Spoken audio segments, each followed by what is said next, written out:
एक राजा का दरबार लगा हुआ था। क्योंकि सर्दी का दिन था इसलिए राजा का दरबार खुले में लगा हुआ था। पूरी आम सभा सुबह की धूप में बैठी थी।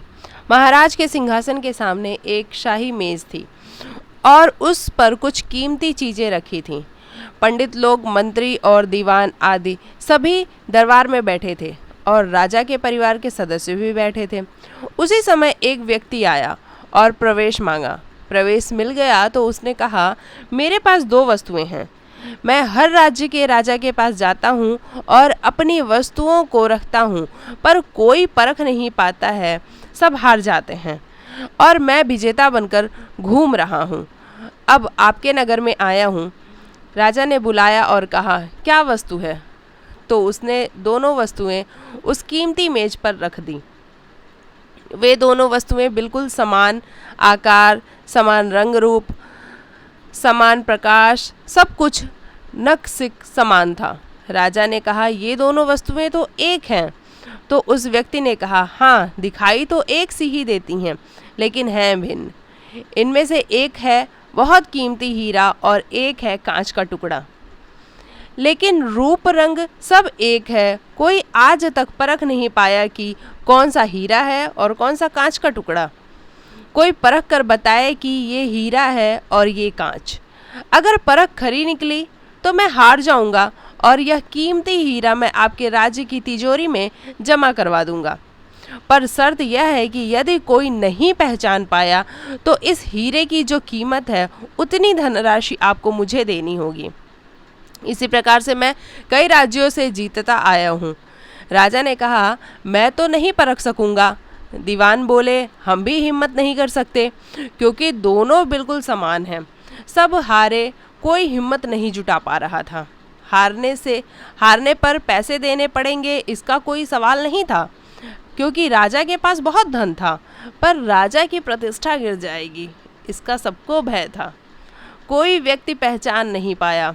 आखिरकार पीछे थोड़ी हलचल हुई। एक अंधा आदमी हाथ में लाठी लेकर उठा। उसने कहा, मुझे महाराज के पास ले चलो। मैंने सब बातें सुनी हैं और यह भी सुना कि कोई परख नहीं पा रहा है। एक अवसर मुझे भी दो। एक आदमी के सहारे वह राजा के पास पहुंचा।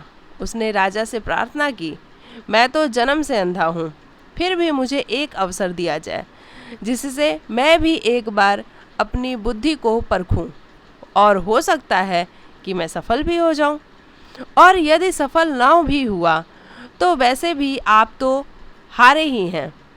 राजा को लगा कि इसे अवसर देने में क्या हर्ज है। राजा ने कहा कि ठीक है।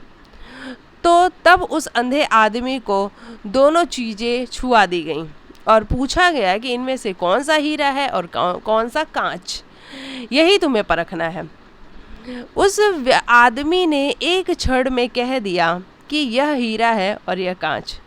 जो आदमी इतने राज्यों को जीत कर आया था वह नतमस्तक हो गया और बोला, सही है, आपने पहचान लिया, धन्य हो आप। आपके वचन के मुताबिक यह हीरा मैं आपके राज्य की तिजोरी में दे रहा हूँ।